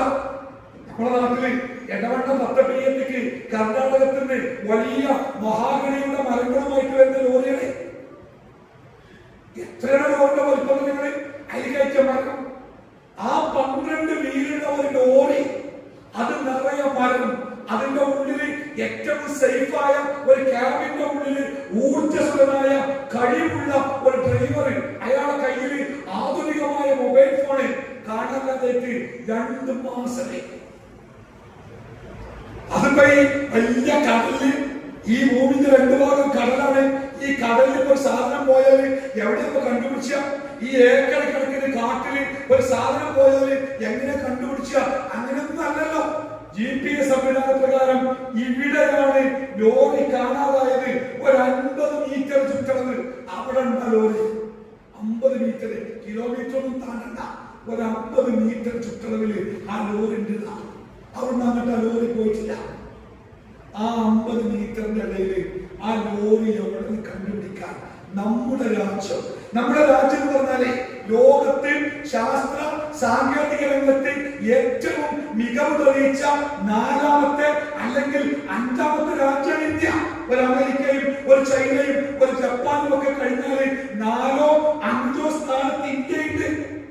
ആ ഇന്ത്യയിലുള്ള മനുഷ്യർ കണ്ടുപിടിച്ച ആധുനികമായ ഉപകരണങ്ങൾ മുഴുവനും ഉപയോഗിച്ചിട്ട് ഇന്നുവരെ ആ ലോറിയെ കുറിച്ച് ഒരഡ്രസ്സും ഇല്ല. പണ്ട് പെരുമൺ തീവണ്ടി ദുരന്തത്തായി അല്ലെ, തീവണ്ടി വെള്ളത്തിലാണ് മരിച്ചത്. അവസാനം അന്വേഷിച്ച് അവസാനം റിപ്പോർട്ട് എന്താ? ചുഴലിക്കാറ്റുണ്ടായത്. ആ ചുഴലിക്കാറ്റത്ര തീവണ്ടി കറങ്ങിയാണ്ട് വീട് അരിമലാണ്. ആ റിപ്പോർട്ടും അവസാനിച്ചു. നമ്മളൊക്കെ വിശ്വസിക്കണം. അതേപോലെ ഇവിടെ വല്ല ചുഴലിക്കാറ്റുണ്ടായിട്ട് സാധനം മേലെ കെട്ടിപ്പോയോ? ഈ സ്ഥലത്തിൽ കുറച്ച് കൊണ്ടുപോയവർക്ക് ആ ലോറിയുടെ രസമല്ല. പണ്ട് ഈ ആദനബിയുടെ 2 മക്കള് ഒരു തമ്മില് അക്രമം നടത്തി ഒരുത്തരൊരാളെ കൊന്നു അല്ലെ, ഹാബീലും ഹാബീലും. അതിന് സഹോദരൻ മരിച്ചപ്പോ ആ കൊന്ന ആൾക്ക് ഭയങ്കര സങ്കടമായി. മാത്രമല്ല ഈ മരിച്ച ആളെ എന്താ കാട്ടുക, മരിച്ച ഒരാളെ എങ്ങനെ സംസ്കരിക്കുക എന്നറിയില്ല. കാരണം ലോകത്തിലെ ആദ്യത്തെ മരണം, ആദ്യത്തെ കൊലപാതകം. അതുകൊണ്ട് തന്നെ ഈ ഡെഡ് ബോഡി എന്താ ചെയ്യേണ്ടത് അറിയില്ല. പഠിപ്പിക്കാൻ വേണ്ടി പഠിച്ചോൻ ആര് പറഞ്ഞേച്ച് ഒരു കാക്ക അബ്രഹ്മാക്കാനല്ല, കറുത്ത കാക്ക, കാക്കാരുടെ കാക്ക. ആ കാക്ക വന്നിട്ട് ചുണ്ടുകൊണ്ട് ചെറിയ കുഴി വാങ്ങിയിട്ട് അതിലേക്ക് ഒരു ബോധ വെച്ചിട്ട് അതിന്റെ നേരെ മണ്ണിട്ട് മൂടിയിട്ട് കാക്ക പാറിപ്പോയി. അപ്പോഴാണ് നമ്മുടെ പേര് മനസ്സിലായത് കുറച്ചൊക്കെ ഒരു കാക്കയുടെ വിവരം പോയി ഇരിക്കില്ലല്ലോ. അന്ന് നമ്മൾ ഉപയോഗിച്ചത് കാക്കയെ. വയനാട് ദുരന്തത്തിലെ ഒരുപാട് മയ്യത്തുകൾ ഞങ്ങളുടെ നാട്ടിലൂടെ ഒഴുകി വന്ന് ഇപ്പോഴും കിട്ടാത്ത മയ്യത്തുകൾ അവിടെ ഉണ്ട്. ഈ വെള്ളച്ചാട്ടത്തിലൊക്കെ പാറക്കുള്ളിലൊക്കെ തൂങ്ങിക്കിടക്കുന്ന കുടുങ്ങിക്കിടക്കുന്ന ഡെഡ് ബോഡികൾ ഇത് തെരയുന്ന ആളുകളില്ല. അവിടെ ഒരു കവല കാണാണ്ട്, ഇവിടെ കൈ കാണാണ്ട്, പക്ഷെ ഇടുക്കാൻ നിർത്തില്ല, അങ്ങനത്തെ ബോഡികളുണ്ട്. അങ്ങനെ ഈ വയനാട്ടില് ആ ദുരന്തം നടന്ന സ്ഥലത്ത് ബിൽഡിങ്ങിന്റെ ഉള്ളിലും അതേപോലെ ചളിന്റെ ഉള്ളിലൊക്കെ ഉള്ള മനുഷ്യ ശരീര അവശിഷ്ടങ്ങള് തെരയാൻ 3 ദിവസം തെരഞ്ഞ് 4ാമത്തെ ദിവസം ഒരു ഉപകരണം കൊടുത്തു. അതിങ്ങനെ വെച്ചാല് ജീവനുള്ള വസ്തുക്കൾ അടിയുണ്ടെങ്കിൽ കൊച്ചുണ്ടാക്കുന്നവരുണ്ട്. അപ്പൊ അത് വെക്കുന്നോട്ട് കൊച്ചുണ്ടാക്കുക. അപ്പൊ മനുഷ്യരെന്ന് വേണ്ടേ ടവളുണ്ടെങ്കിൽ കൊച്ചുണ്ടാക്കും, എന്തുണ്ടെങ്കിൽ കൊച്ചുണ്ടാക്കും. അവസാനത്തിൽ കൊണ്ടുപോയി. പിന്നെ 4ാമത്തെ ദിവസം ഏതെങ്കിലും മനുഷ്യന്റെ അവശിഷ്ടങ്ങള് പാറിന്റെ അല്ലെങ്കിൽ ഈ തകർന്നു വീണ വീടിന്റെ സ്ലാബിന്റെ ഒക്കെ ഉള്ളിലുണ്ടോ എന്ന് നോക്കാൻ വേണ്ടി ഒരാധുനിക ഉപകരണമായിട്ട് മനുഷ്യന്മാർ വന്ന് എന്തിനാ പോകുന്നത്?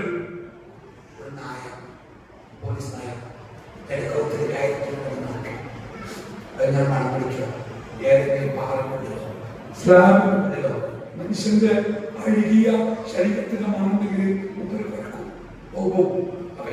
കമ്പനികൾ കൊണ്ട് ചോദിക്കാം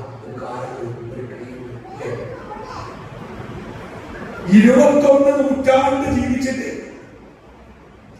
ചക്രവാളത്തിന്റെ അപ്പുറത്തേക്ക് എത്തി എന്നൊക്കെ വീർന്നു പറഞ്ഞിട്ട് അവസാനം 1/2 മീറ്റർ 1 മീറ്റർ മണ്ണിന്റെ ഉള്ളില് മനുഷ്യ ശരീരത്തിന്റെ അവശിഷ്ടങ്ങളുണ്ടോ എന്ന് തെരയാൻ നമ്മുടെ മുമ്പിൽ ആരോ നിന്ന് ഒരു നായ, ഒരു കാക്കയിൽ നിന്ന് ഒരു നായയിലേക്കുള്ള വളർച്ച ഇത്ര ഉണ്ടായിട്ടുള്ളൂ ഈ നൂറ്റാണ്ട് കൊണ്ട്. എന്നിട്ട് നമ്മൾ അഹങ്കരിച്ച് നമ്മൾ എന്തോ ആയിട്ടുണ്ട്, നമ്മൾ എവിടെ എത്തിയിട്ടുണ്ട്. രസകരമായ വസ്തു എന്താ? ഈ ഇങ്ങനത്തെ ദുരന്തം ഉണ്ടായാലേ ആ നാട്ടിലെ മനുഷ്യന്മാർക്ക് ഭയങ്കര പേടിയാണ് കുറെ കാലം. ഈ ഇതിനെ മുമ്പത്തെ മണ്ണിടിച്ചിട്ടുണ്ട് ഞങ്ങളുടെ നാട്ടിലാണ്. ഈ കവളപ്പാറ എന്ന് പറയുന്നത് നമ്മുടെ നാട്ടിൽ 3-4 കിലോമീറ്റർ അപ്പുറത്താണ്. അവിടെ പാർക്കുന്ന ആൾക്കാർക്ക് ഇപ്പോഴും ആകാശം മൂടി കെട്ടിയ പേടിയാണ്. രാത്രി നല്ല മഴ പെയ്ത പേടിയാണ്. പുഴയിൽ വെള്ളം കൂടിയ പേടിയാ, വെള്ളം കഴിഞ്ഞ പേടിയാ. എന്തായാലും ഒരു അപകടം കണ്ടതോട്ടെ ഇനി അങ്ങനെ ഉണ്ടാവുന്നുള്ള പേടിയാ. അതുകൊണ്ട് അവിടെ സർക്കാർ പറഞ്ഞു ഞാനും ഇവിടെ പാർക്കരുത്. പക്ഷെ ജനിച്ചു വളർന്ന നാടും വീടും ഒന്നും ഇട്ടെറിഞ്ഞു പോകാൻ മനുഷ്യന് തോന്നൂല. അതുകൊണ്ട് അവിടെ തന്നെ പിടിച്ചു നിൽക്കും. പക്ഷെ അവിടെ പിടിച്ചു നിൽക്കുന്ന ആൾക്കാർക്ക് എപ്പോഴും ഉള്ളിലൊരു പേടിയില്ല. അതിനെപ്പറ്റാണ് ഭൂമി കുലുങ്ങുന്നുണ്ടോ? അതിനാട്ടില്ലേ ഒരാഴ്ച കഴിഞ്ഞപ്പോ ഭൂമി കുലുങ്ങിയതുപോലെ ഭൂമിന്റെ ഉള്ളിൽ നിന്ന് എന്തോ ശബ്ദം കേൾക്കുന്നതൊക്കെ തോന്നി, പേടിയോട് തോന്നിയതാണ്. സംഗതി രസമല്ല. അങ്ങനെ ആളുകളൊക്കെ പരിഭ്രാന്തരായി. ഭൂമി കുലുങ്ങുന്നുണ്ടോ? എന്തോ ഒച്ച കേൾക്കുന്നുണ്ടോ? ഭൂമി കുലുക്കുണ്ടാവോ? ഇനി ഇടിഞ്ഞു വീഴോ? ഇനിയും പൊട്ടി ഒഴുകോ? ഒരു പേടിച്ചു. അപ്പോ നമ്മുടെ വയനാട് ജില്ലാ ഭരണാധികാരികള് ജനങ്ങൾക്ക് ഒരു ആശ്വാസവാക്ക് എന്താ അറിയാം? ആരും ഭയപ്പെടേണ്ട, നമ്മുടെ സംവിധാനങ്ങൾ സജ്ജമാണ്. എന്ത് സംവിധാനം? ഒളിഞ്ഞായിട്ട് വീട്ടില് പിറ്റേന്ന് അടിച്ചു പോരാൻ വേണ്ടി ചൂലും ബക്കറ്റും മുറവും കൊണ്ടേക്ക് കൊടുക്കാനല്ലാതെ ഇടിഞ്ഞു പൊളിഞ്ഞ് വീടിന്റെ ഉള്ളിലേക്ക് കുത്തി ഒഴുകി വരുന്ന മലവെള്ളത്തിലെ പാറക്കല്ലുകളെ, തടികളെ, മണ്ണിനെ തടഞ്ഞു നിർത്തി ഓരോ മനുഷ്യരെങ്കിലും ആ ദുരന്തത്തിൽ രക്ഷപ്പെടുത്താൻ എന്ത് സംവിധാനമുണ്ട് നമ്മുടെ കയ്യിൽ? ഇവിടെ കെട്ടി കുലുങ്ങിയിട്ട് ഈ സ്ലാബ് നമ്മുടെ തലയിലൂടെ വീണാല് ആ സ്ലാബിന്റെ ഉള്ളിൽ നിന്ന് നമ്മളെ രക്ഷപ്പെടുത്താൻ എന്ത് സംവിധാനമുണ്ട്? എന്താ പറയുന്നത്? നമ്മൾ കണ്ടുപിടിച്ച ഏത് സംവിധാനമാണ് ഒരു ഉരുൾപൊട്ടലിൽ നിന്ന്, ഒരു ഭൂകമ്പത്തിൽ നിന്ന്, ഒരു പേമാരിയിൽ നിന്ന്, ഒരു വെള്ളപ്പൊക്കത്തിൽ നിന്ന് മനുഷ്യരെ രക്ഷപ്പെടുത്താൻ ഏത് സംവിധാനമാണ്? അല്ലാഹു പറഞ്ഞൊരു വാക്കുണ്ട്, യാ അയ്യുഹന്നാസ്, യാ അയ്യുഹന്നാസ്, മനുഷ്യരെ, അൻതുമുൽ ഫുഖറാഉ ഇലല്ലാഹ്, നിങ്ങളൊക്കെ അമേരിക്കൻ പ്രസിഡന്റ് ആവട്ടെ, ഇന്ത്യൻ പ്രധാനമന്ത്രി ആവട്ടെ, കേരള മുഖ്യമന്ത്രി ആവട്ടെ, ഈ പാലക്കാട് റെയിൽവേ സ്റ്റേഷനിൽ കേറി കിടക്കാൻ വീടില്ലാതെ റെയിൽവേ ലൈനിൽ അന്തി ഉറങ്ങുന്ന സാധു മനുഷ്യനാവട്ടെ, എല്ലാവരും പെടും. യാ അയ്യുഹന്നാസ്, മനുഷ്യരെ, അൻതുമുൽ ഫുഖറാഉ ഇലല്ലാഹ്, നിങ്ങളൊക്കെ നിങ്ങളൊക്കെ അല്ലാഹുവിന്റെ മുമ്പിൽ വെറും ഫഖീറന്മാരാണ്. അല്ലാഹുവിന്റെ വിധി, അല്ലാഹുവിന്റെ കൽപ്പന, അല്ലാഹുവിന്റെ നിശ്ചയങ്ങൾ, അല്ലാഹുവിന്റെ പ്രവർത്തനങ്ങൾ, അതിന്റെ മുമ്പിൽ സ്വന്തമായി ഒരു കഴിവുമില്ലാത്ത, ഒന്നിനും സാധിക്കാത്ത വെറും സാധുക്കളാണ് നിങ്ങൾ. അല്ലേ? അല്ല എന്ന് ആർക്കായി പറഞ്ഞത്? നമുക്ക് എന്താണത്? എന്ത് ശക്തിയാണ്? അവിടെ തന്നെ ആ വയനാട്ടിൽ തന്നെ അവസാന സമയത്ത് പട്ടാളക്കാര് അവരുടെ കരുത്തുകൊണ്ട് അവരുണ്ടാക്കിയ ഒരു പാലമല്ല ആശ്വാസം. മനുഷ്യന്റെ കരുത്തല്ലാതെ എന്താ മനുഷ്യന്റെ കൂടെ ഉണ്ടായത്? അതുകൊണ്ട് എന്റെ പ്രിയപ്പെട്ടവരെ, ഞാൻ സംസാരം അവസാനിപ്പിക്കുമ്പോൾ എനിക്ക് പറയേണ്ടത്, ഏത് കാലഘട്ടത്തിലാവട്ടെ, എത്രമാത്രം പുരോഗതി ഉണ്ട് എന്ന് അവകാശപ്പെടുന്ന കാലമാവട്ടെ, ഏത് കാലഘട്ടത്തിലേക്കും മനുഷ്യന്റെ ജീവിതം സുരക്ഷിതമാക്കാൻ മനുഷ്യന്റെ സൃഷ്ടാവ് നിശ്ചയിച്ച കുറ്റമറ്റ നിയമങ്ങളാണ് ഇസ്ലാമിന്റെ നിയമങ്ങൾ. ചെയ്യണമെന്ന് പറഞ്ഞതും അരുതെന്ന് പറഞ്ഞതും. ഈ 2 ആഴ്ച മുമ്പ് എന്റെ ഫോണിലേക്ക് ഒരു മെസ്സേജ് വന്ന് SBI ബാങ്കിൽ. എന്താ മെസ്സേജ് അറിയാം?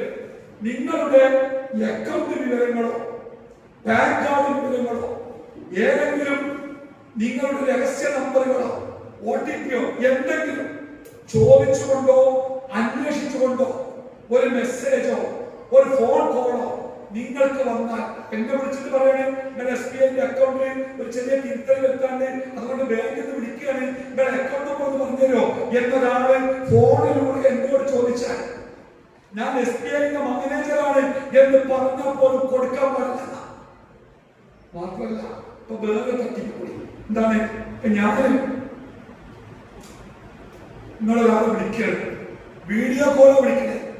ഞാന് ഇവിടെ പാലക്കാട് ബസ് സ്റ്റാൻഡിൽ കുടുങ്ങി നിൽക്കുകയാണ്, എന്റെ വണ്ടിക്കൂലില്ല, എന്റെ പൈസ പോക്കറ്റ് അടിച്ച്, അതുകൊണ്ട് നാസർഭായ് എനിക്കൊരു 500 രൂപ ഗൂഗിൾ പേ ചെയ്യോ? ഒരു സംശയമല്ല, വീഡിയോ കോളിൽ നോക്കി ഞാനാണ് പറയുന്നത്. എന്താ സംശയം? മൗലയെ വിളിച്ചിരി 500 രൂപ അയച്ചു കൊടുത്ത്. അവിടെ പോലും തട്ടിക്കൊണ്ടില്ല.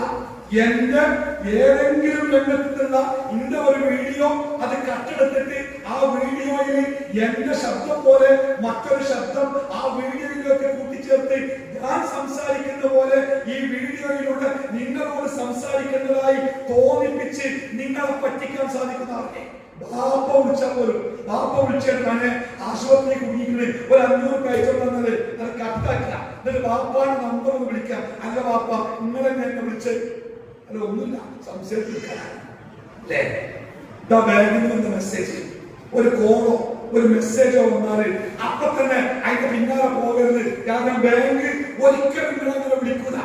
അങ്ങനെ ആരെങ്കിലും വിളിച്ചാൽ പോലീസ് സ്റ്റേഷനിലോ ബാങ്കിലോ ബന്ധപ്പെടുക. ഇതാണ് മെസ്സേജ്. ഈ മെസ്സേജ് വായിച്ചപ്പോ എനിക്ക് ഓർമ്മ വന്നത് വിശുദ്ധ ഖുർആനിലെ ഒരു വചനം, സൂറത്തുൽ ഹുജറാത്തിൽ, യാ അയ്യുഹല്ലദീന ആമനൂ, സത്യവിശ്വാസികളെ എന്ന് പറഞ്ഞിട്ട് അല്ലാഹു തആല പറയാണ്, ഇൻ ജാഅകും ഫാസിഖും ബിനബഇ ഫതബയ്യനു അൻ തുസീബു ഖൗമൻ ബിജഹാലതി ഫതുസ്ബിഹു അലാ മാ ഫഅൽതും നാദിമീൻ. സത്യവിശ്വാസികളെ, വിശ്വാസയോഗ്യമല്ലാത്ത ഒരു സ്രോതസ്സിൽ നിന്ന് ഒരു വാർത്ത നിങ്ങളുടെ അടുത്തേക്ക് വന്നെത്തിയാൽ അപ്പൊ തന്നെ അതിന്റെ കാര്യങ്ങൾ ചെയ്യരുത്. അതിനെക്കുറിച്ച് വിശദമായിട്ട് അന്വേഷിക്കണം. സത്യമാണോ, ശരിയാണോ, സാധ്യതയുണ്ടോ, വിശദമായിട്ട് അന്വേഷിക്കണം.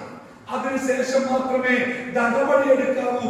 അല്ലെങ്കിൽ നിങ്ങൾക്ക് സങ്കടം വരും, അല്ലെങ്കിൽ നിങ്ങളുടെ പ്രവർത്തനം കൊണ്ട് മറ്റുള്ളവർക്ക് ബുദ്ധിമുട്ടുണ്ടാവും. അതുകൊണ്ട് അന്വേഷിക്കണം.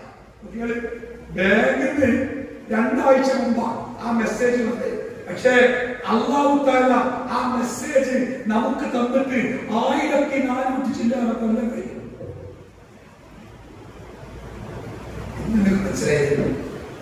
എന്താ നമ്മൾ മനസ്സിലാക്കേണ്ടത്?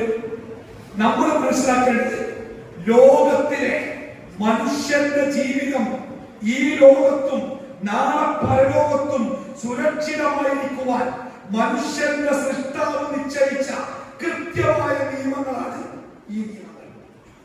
ഒരു കാറ്, ഒരു പെട്രോൾ കാറ് ഒരു കമ്പനി പുറത്തിറക്കുമ്പോ അതിന്റെ കൃത്യമായ നിർദ്ദേശമുണ്ട്. ആ വണ്ടിയിൽ ഒരു കാരണവശാലും ഡീസൽ അടിക്കാൻ പാടില്ല, പെട്രോളേ പാടുള്ളൂ. എന്താ വെച്ചാല് പറ്റൂല.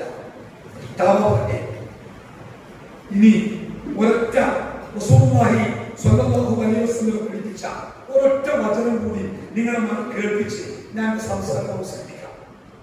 നബി സല്ലല്ലാഹു അലൈഹി വസല്ലം ചോദിച്ചു, റസൂൽ പറയുന്നത്, അത്തദ്റൂന, നിങ്ങൾക്കറിയോ നിങ്ങളുടെ കൂട്ടത്തിലെ ഏറ്റവും ബുദ്ധിയുള്ള മനുഷ്യരാണെന്ന് നിങ്ങൾക്കറിയോ? മനിൽ കൈസ് അഖിയസ്. അഖിയസ് എന്ന് പറഞ്ഞാൽ ഏറ്റവും ബുദ്ധിയുള്ള ആളാണ്. ഈ കൂട്ടത്തിൽ ഏറ്റവും ബുദ്ധിയുള്ള ആളാണ്. നമ്മളോട് ചോദിച്ചാൽ നമ്മൾ എന്താ പറയാ? ഏറ്റവും കൂടുതൽ മാർക്ക് വാങ്ങിയ, അല്ലെങ്കിൽ ഏറ്റവും ശമ്പളമുള്ള ജോലി ചെയ്യുന്ന, അല്ലെങ്കിൽ ഏറ്റവും നല്ല ബിസിനസ് നടത്തുന്ന ഓരൊക്കെയാണ് നമ്മൾ ഏറ്റവും ബുദ്ധിയുള്ള ആളായിട്ട് കൂട്ടുക. എന്നാൽ റസൂലുള്ളാഹി സ്വല്ലല്ലാഹു അലൈഹി വസല്ലം ചോദിക്കുകയാണ്, ആരാണ് ഏറ്റവും ബുദ്ധിയുള്ളവർ? എന്ന് മറുപടി കേട്ടോ. ഏറ്റവും ബുദ്ധിയുള്ളവർ എന്ന് പറഞ്ഞാൽ എന്റെ ജീവിതത്തിൽ ഏത് സമയത്തും ഒരു മരണം എന്റെ ജീവിതത്തിൽ സംഭവിക്കാനുണ്ട് എന്ന് ഉറച്ചു വിശ്വസിക്കുകയും ആ മരണത്തിന് ശേഷം നമ്മൾ കഷ്ടപ്പെടാതിരിക്കാൻ വേണ്ടി എന്തൊക്കെ ആവശ്യമുണ്ടോ അതൊക്കെ നേരത്തെ ചെയ്തു വെക്കുകയും ചെയ്യുന്നവനാരോ അവനാണ് ബുദ്ധിമാൻ. ഈ കാഞ്ചിക്കോട് പ്രദേശത്തിലെ ആൾക്കാർ ഗവൺമെന്റിന്റെ ഒരു എന്താ പറയാ പിന്നെ എന്താ പറയാ ഒരു അനൗൺസ്മെന്റ് എന്താ അനൗൺസ്മെന്റ്?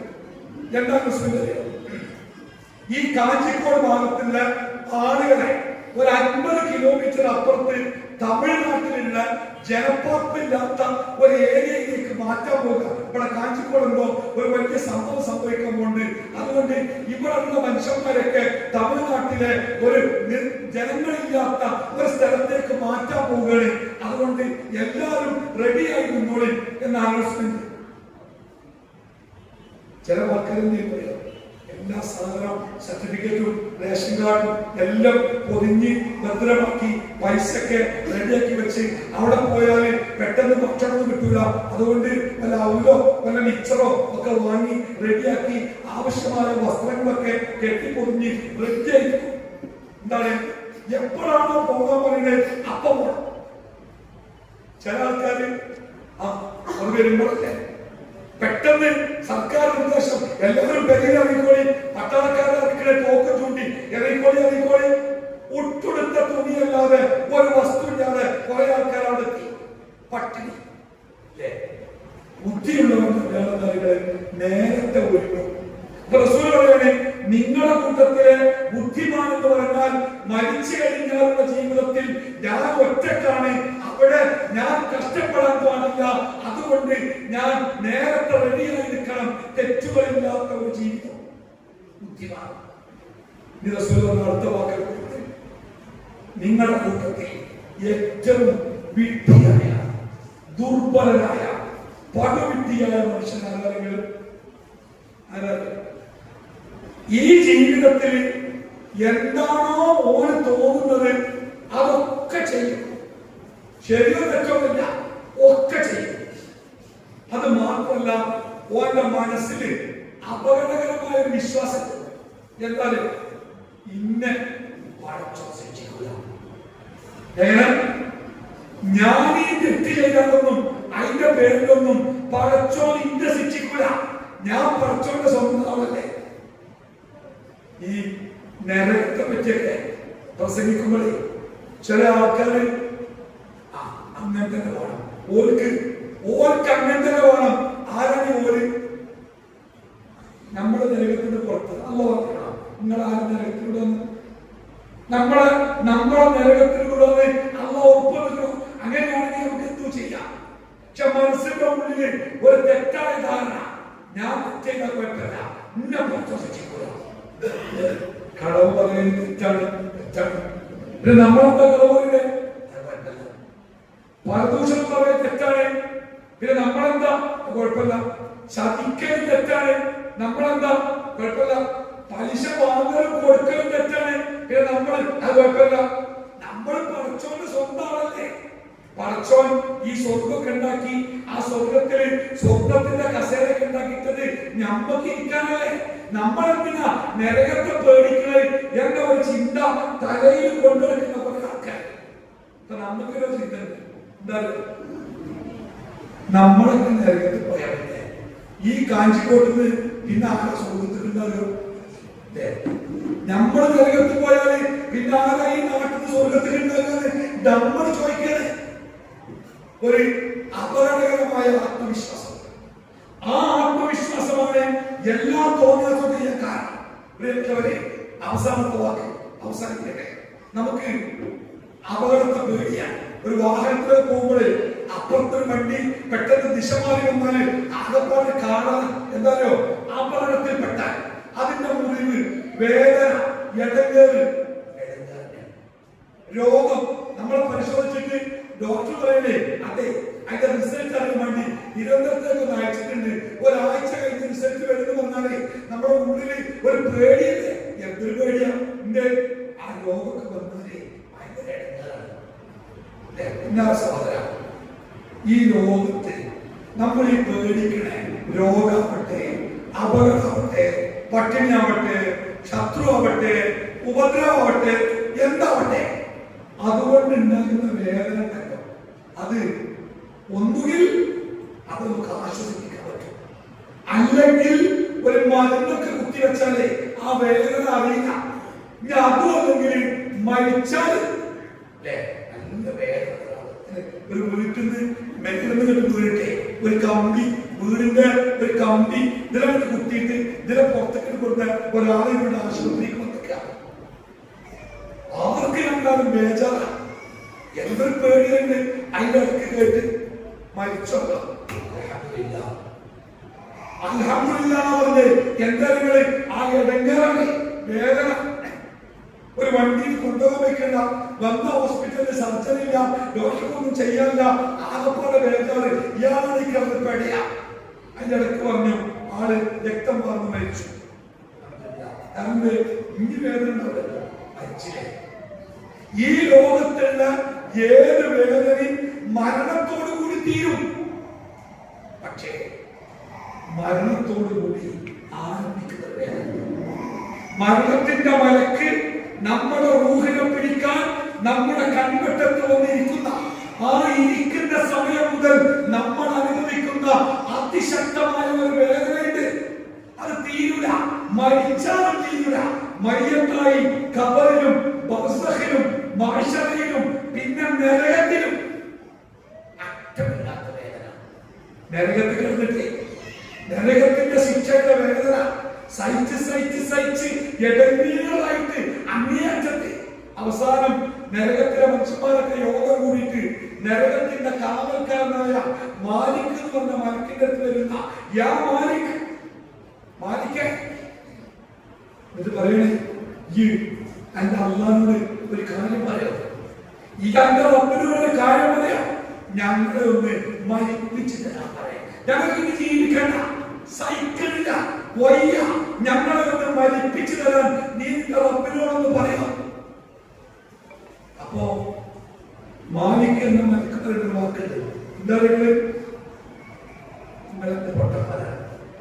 മരണം എന്ന സംഗതി ഇനിയില്ല, ഇനി ആരും മരിക്കൂല, ഇനി നിങ്ങൾ കാലാകാലം ജീവിക്കും. എന്നിട്ട് അവർക്ക് സന്തോഷ വാർത്തകൾ അറിയിക്കും.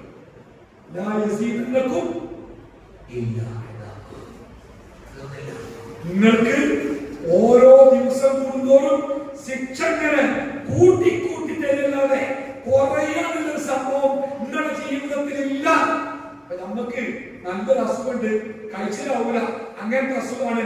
എന്നാലും നമ്മൾ ആശുപത്രി കിടക്കുമ്പോ ഒരു ദിവസം നമ്മളെ പരിശോധിച്ച ഡോക്ടർ പറയണേ, ഓ ഇന്ന് ഒരു ലേശം മാറ്റം കിട്ടാം, ഇന്ന് ചെറിയ സുഖമൊക്കെ തോന്നുന്നുണ്ട് എന്ന് ഡോക്ടർ വെറുതെ പറഞ്ഞാൽ തന്നെ നമുക്കൊരു ആശ്വാസം തോന്നും. നമ്മൾ പറയും ഇങ്ങനെ നീപ്പിച്ചിരുത്തി ഒരു ഗ്ലാസ് വെള്ളം തരും, അത് കുടിക്കുമ്പോ എല്ലാവർക്കും ഭയങ്കര ആശ്വാസം. ഇന്ന് വാപ്പ അര ഗ്ലാസ് വെള്ളമൊക്കെ കുടിച്ചിക്കണേ, ഇന്ന് വാപ്പ ഒന്ന് സംസാരിക്കുകയോ ചെയ്ത് എന്നൊക്കെ കേൾക്കുമ്പോ ഒരു മാറ്റം ഉണ്ടാവില്ല. ആ ഡോക്ടർ പറഞ്ഞല്ലോ നിങ്ങൾക്ക് സുഖമുണ്ട്, അതിന്റെ സമാധാനം, ആ സമാധാനം കൂടി നരകത്തിൽ കിട്ടുക. സഹോദരൻ, നരകം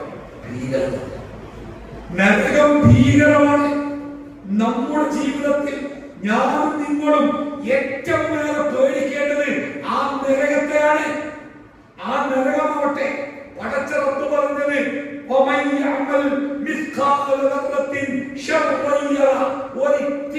ഒരിത്തിരി വേണ്ടാത്തരം അല്ലാഹു വേണ്ട എന്ന് പറഞ്ഞ അല്ലാഹു വിരോധിച്ച അല്ലാഹുവിന്റെ കൽപ്പനയെ ധിക്കരിക്കുന്ന ഒരു വേണ്ടാത്തരം ഒരിത്തിരി ഒരടുത്തൂക്കം ഒരാൾ ചെയ്തിട്ടുണ്ടോ അതിന്റെ ഫലം അനുഭവിക്കുന്നവരെ ഒരു കുറവില്ല, ഒരു കുറവില്ല. ഭീകരമാണ്. അല്ലാഹു തആല പറയുന്നത് ഖുർആനിൽ നരകവാസികൾ ദാഹിച്ചിട്ട് വെള്ളം ചോദിക്കും. ആ വെള്ളം ചോദിക്കുമ്പോൾ അവരുടെ തലയിലൂടെ ഒരു വെള്ളം ഒഴിച്ചു കൊടുക്കുന്ന ഹമീം, ഒരു വെള്ളം. ആ വെള്ളം തലയിലൂടെ ഒഴിച്ചാലേ ഒരു തുള്ളി ഇല്ലാതെ അത് തലന്റെ ഉള്ളിൽ പോകുന്ന പറഞ്ഞേ തലയോട് ബന്ധു. ഞാൻ മെഡിക്കൽ കോളേജിൽ ഒരു രോഗിനെ കുറിച്ചിട്ട എന്റെ അയൽപക്കത്തുള്ള ആള് രക്തം ഛർദ്ദിക്കുക. അപ്പൊ അയാളിൽ നിന്ന് അന്ന് ഞങ്ങളുടെ നാട്ടില് കോഴിക്കോട് അത്ര മെഡിക്കൽ കോളേജിൽ എന്റെ നാട്ടിൽ നിന്ന് മെഡിക്കൽ കോളേജിലേക്ക് 10-90 കിലോമീറ്റർ ഓടി എത്തിയപ്പോഴേക്ക് ഞങ്ങൾ വിചാരിച്ച് ഇദ്ദേഹം മരണപ്പെട്ടുകൊണ്ട് അത്ര രക്തം ഛർദ്ദിക്കുക. അപ്പൊ അത് പുറത്ത് കിടത്തി, ഉള്ളിൽ കിടത്താൻ സ്ഥലമല്ല, എന്തോ തിരക്ക് മെഡിക്കൽ കോളേജിൽ ആശുപത്രി. അപ്പൊ പെട്ടെന്ന് ജീപ്പ് വന്നിട്ടുണ്ട്. അപ്പൊ എന്താ വെച്ചാല് വയനാട്ടിലേക്ക് പത്രം കൊണ്ടുപോകണ ജീപ്പാ. റോഡ് സൈഡിൽ ഒരു ബൈക്കിനെ ഒരു വണ്ടി ഇടിച്ച് തെറിപ്പിച്ച് നിർത്താതെ പോയി. പക്ഷെ ഈ പത്രക്കാരന് സൈക്കിൾ വയ്യായിട്ട് ഇയാൾ ഒറ്റക്ക് ഈ രണ്ടാളെ ഈ വണ്ടിന്റെ ബാക്കിലെ ജോലി പോയിക്കൊണ്ടിരിക്കുന്ന ആ പത്രമൊക്കെ ചോരയിൽ മുങ്ങി വലിച്ചിട്ടിട്ട് കൊടുക്കുക. അപ്പൊ പുറത്തേക്ക് എന്നോട് പറഞ്ഞ് ഒന്ന് സഹായിച്ചു. ആദ്യത്തെ ആളെ പിടിച്ചു മരിച്ചത്. രണ്ടാമത്തെ ആളെ കാലം ആരംഭിച്ച് ഇരിക്കാതെ തല പിടുത്തം കിട്ടിയേ.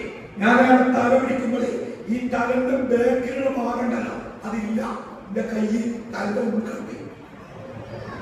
അപകടം. ഈ വെള്ളം നരകത്തിൽ നിന്ന് കിട്ടുന്ന ഈ വെള്ളം അത് തലയിലേക്ക് ഒഴിച്ചാലേ ഈ തലയോട്ടി വന്നിട്ട് നമ്മൾ ഈ കാണം വെച്ചിട്ട് കുപ്പിയിലേക്ക് വെള്ളം പാരില്ലേ, അതേപോലെ അത് മുഴുവൻ കിട്ടി ഇറങ്ങുന്ന പറഞ്ഞേ. ശരീരത്തിന്റെ ഉള്ളിലെ മുഴുവൻ അവയവങ്ങളും ഉരുകിയിട്ട് അവന്റെ കാൽ മടമ്പിന്റെ പിൻഭാഗത്ത് കൂടെ ആ വെള്ളം പുറത്തേക്ക് ചീറ്റി പോകുന്നു.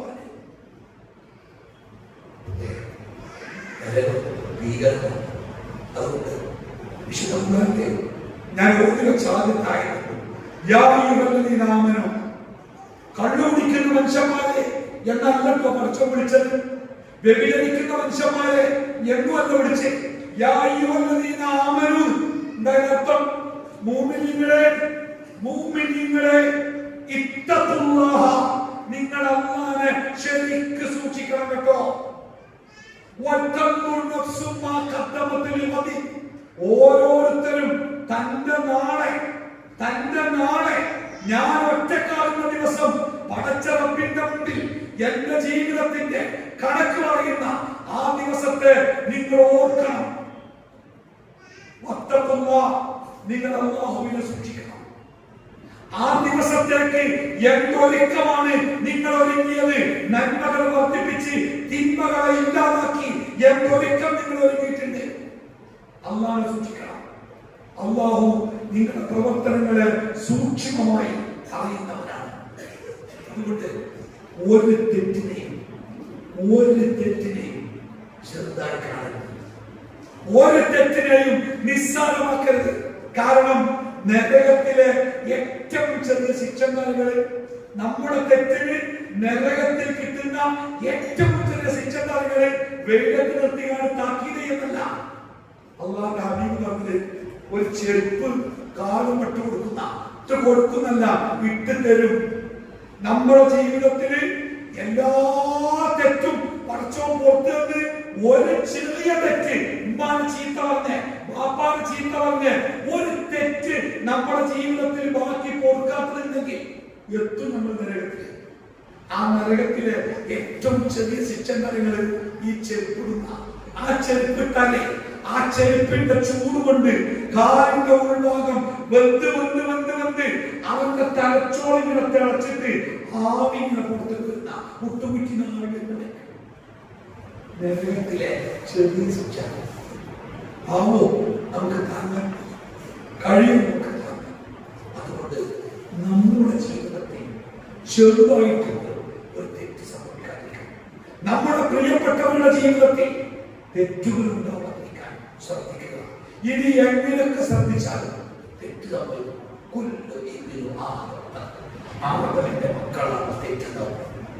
പക്ഷേ ആ തെറ്റ് തെറ്റാണെന്ന് ബോധ്യമായാൽ ആ തെറ്റ് തൗബ ചെയ്യാനും പശ്ചാത്തപിക്കാനും, അല്ലാഹുവേ ചെയ്തു പോയി റബ്ബേ, പറ്റിപ്പോയി റബ്ബേ, ഇനി ഞാൻ ആവർത്തിക്കില്ല റബ്ബേ, പശ്ചാത്തപിക്കാൻ തീർന്നില്ല.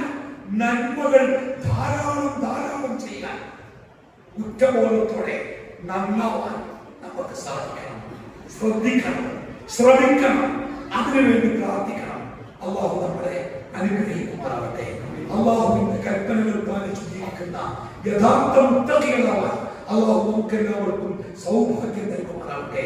അല്ലാഹു വിരോധിച്ച കാര്യങ്ങളിൽ നിന്ന് അല്ലാഹു നമ്മളെയൊക്കെ കാത്തുരക്ഷിക്കുമാറാവട്ടെ. വലിയ വലിയ പരീക്ഷണങ്ങളിൽ നിന്ന് അല്ലാഹു നമ്മളെയൊക്കെ കാത്തുരക്ഷിക്കുമാറാവട്ടെ. മാരകമായ രോഗങ്ങളിൽ നിന്ന്, താങ്ങാൻ പറ്റാത്ത വേദനകളിൽ നിന്ന്, തകർത്ത് കളയുന്ന കടബാധ്യതകളിൽ നിന്നൊക്കെ അല്ലാഹു നമ്മളെ കാത്തുരക്ഷിക്കുമാറാവട്ടെ. തൗബ ചെയ്യാൻ പോലും പറ്റാത്ത പെട്ടെന്നുള്ള മരണങ്ങളിൽ നിന്ന് അല്ലാഹു നമ്മളെ കാത്തുരക്ഷിക്കുമാറാവട്ടെ. എവിടെ വെച്ച് എപ്പോ എങ്ങനെ മരിച്ചാലും ലാ ഇലാഹ ഇല്ലല്ലാഹ് ചൊല്ലി മരിക്കാൻ അല്ലാഹു നമുക്ക് അവസരം നൽകുമാറാവട്ടെ. മരണപ്പെട്ടു പോയ നമ്മുടെ മാതാപിതാക്കൾക്ക് അല്ലാഹു മഗ്ഫിറത്തും റഹ്മത്തും പ്രദാനം ചെയ്യട്ടെ. ജീവിച്ചിരിക്കുന്ന മാതാപിതാക്കളെ പൊന്നുപോലെ നോക്കുന്ന മക്കളാവാൻ അല്ലാഹു നമുക്ക് ഭാഗ്യം നൽകുമാറാവട്ടെ. നമ്മുടെ മക്കളൊക്കെ ജീവിക്കുന്നത് വളരെ അപകടകരമായ ഒരു കാലഘട്ടത്തിലാണ്.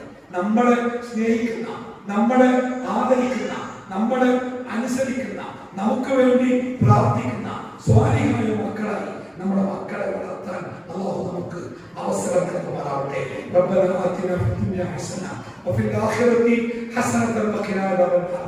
വസല്ലല്ലാഹു അലാ മുഹമ്മദിൻ വഅലാ ആലിഹി വസഹ്ബിഹി അജ്മഈൻ. അൽഹംദുലില്ലാഹി റബ്ബിൽ ആലമീൻ. അസ്സലാമു അലൈക്കും വറഹ്മത്തുള്ളാഹി വബറകാതുഹു.